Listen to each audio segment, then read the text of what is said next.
First thing is we're going to sit down. Anybody who wants a drink has been advised that the bar is open. Now that John Green has arrived, we can begin. We're going to have a buffet. Take the food back to your tables. During the dessert portion, we'll have everybody have a chance to come to this microphone. We have a camera set up to take your picture, and we have the microphone to hear your remarks.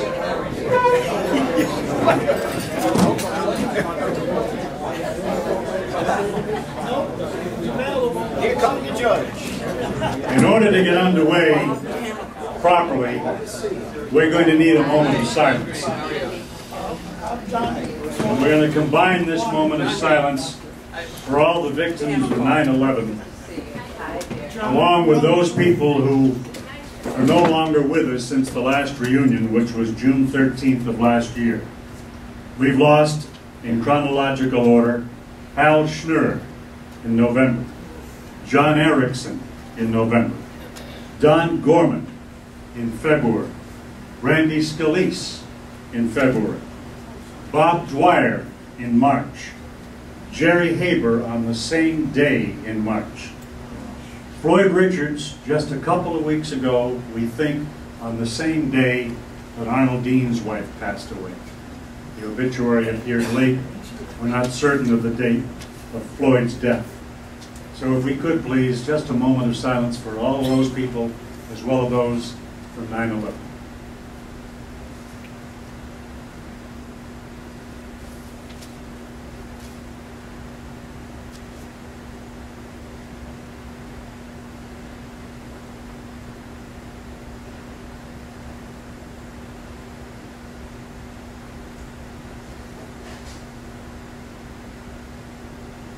Now, there's no particular order to how we should get up and approach the buffet, but if we go around the room, beginning with the table where Al Tersey and Doug Webster and Ken Bennett are, Ken Bennett, with his very attractive mother, whom I've already asked, what are you doing later?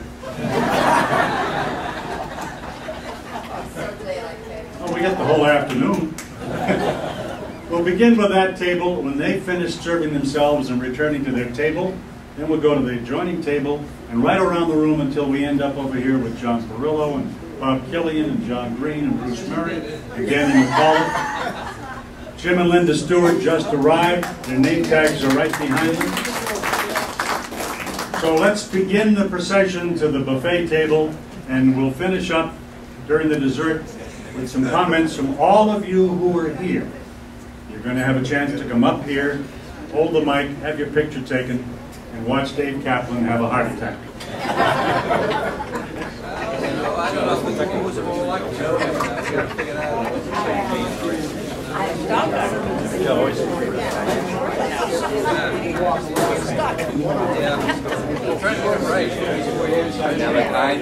We chatted and you rolling? I don't want to.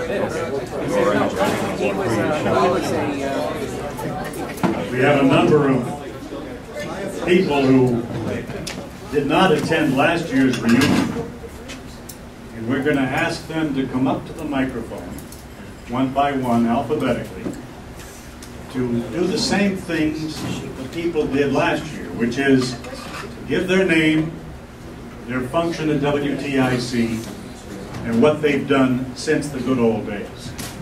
And there's no time limit. It's up to you to decide how much you want to say, or how little, or whatever the situation may be. So by a show of hands, just to make certain the information I have is correct, can we see a show of hands of all of those who are here today who were not here last year? I'm looking around the room.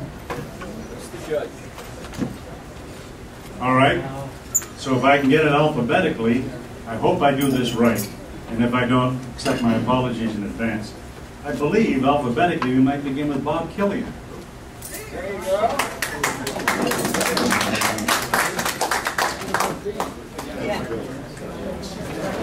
My name is Bob Killian. I had the great privilege of working with most of you at Channel 3 from 1969 through 73, early 73.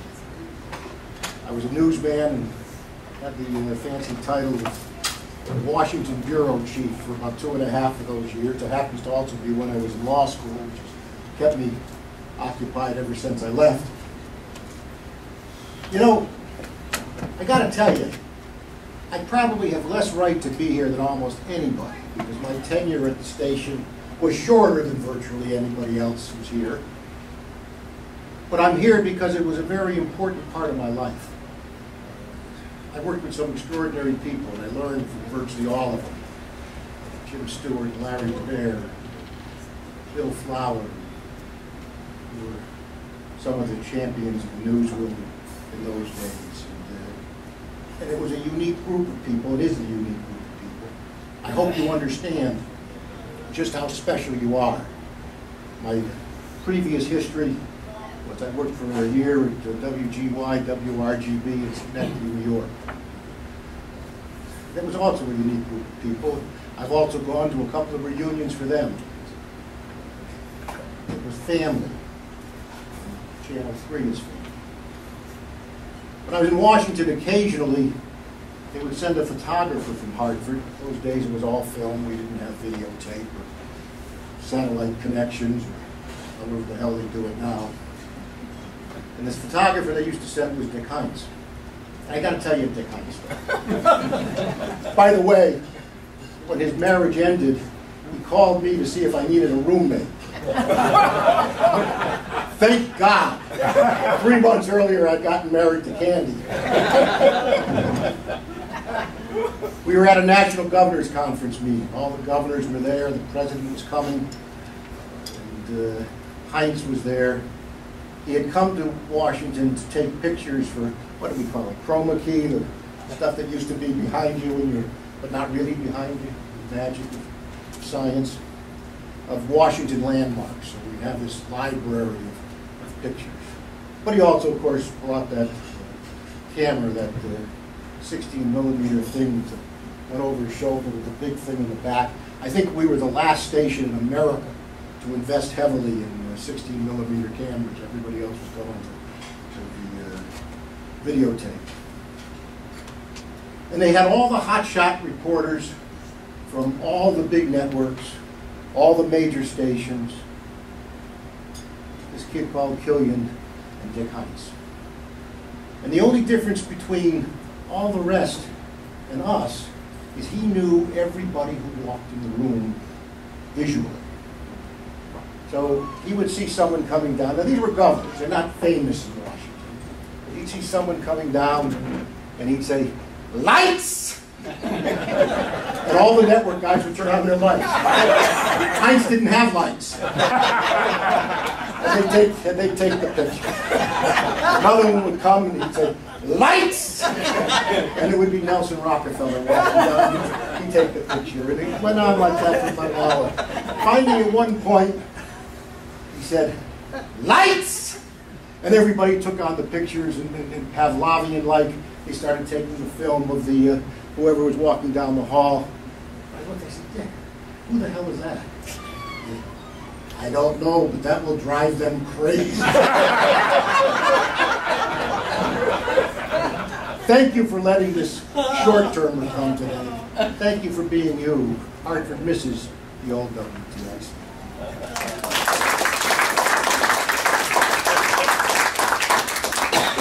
And I get off to a screeching halt. Alphabetically, K was not the first one on the list. But I'm going to skip around anyway because we have a guest who has to leave early for a function in Rocky Hill, of which he's very much a part. So I'm going to go out of the alphabetical regime here and ask Larry DeBear to come forward. Larry is very active in Rocky Hill activities of various kinds. They're having a special 9/11 tribute today. Larry's going to have to be there So he can't be in both places at once. So Larry, it's all yours. Thanks, Bill. Greetings. I hope everyone here realizes how fortunate you are. Carol and I watched part of the news coverage this morning of the 9/11 ceremonies and heard people talking about a mother or a father or a sister or a brother or a child who was gone.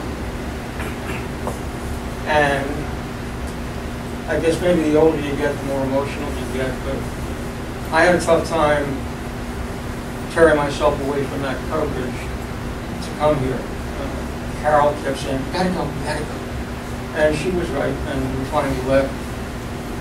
But it occurred to me when we were driving up here from Rocky Hill that I was going to be with some folks that I had spent an awful lot of time with from 1957 to 1974 and made a lot of good friendships, got to know all of you extremely well, and when I left, missed you all terribly.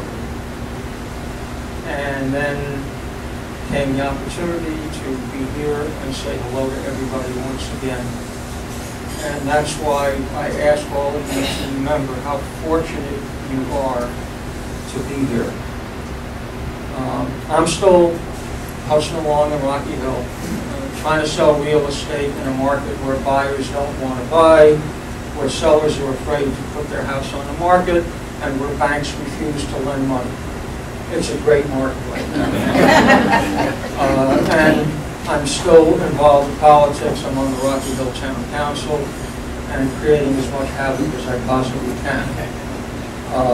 Outside of that, I have the good fortune or misfortune, and I'm not really sure which one it is. It depends on the time of day. To be married to a Democratic town chairman in Rocky Hill. And occasionally I get to tell her something, but more often she gets to tell me something. It's a lot of fun. I do apologize for having to leave early, but Rocky Hill is one of the towns in the United States that was able to secure some of the steel work from the World Trade Center. And a group of volunteers in town have constructed a memorial garden between our police headquarters and our fire headquarters.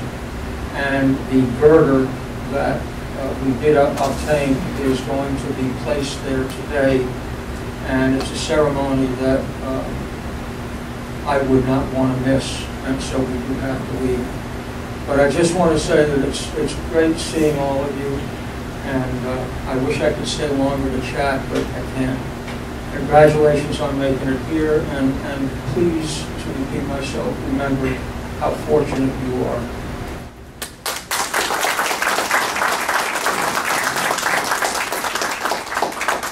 For those who may not remember, when Larry left, he became the press secretary to Governor Ella Grasso, who was a very close friend of Bob Killian's father. There's a little joke there, but you have to know the inside story. Very little.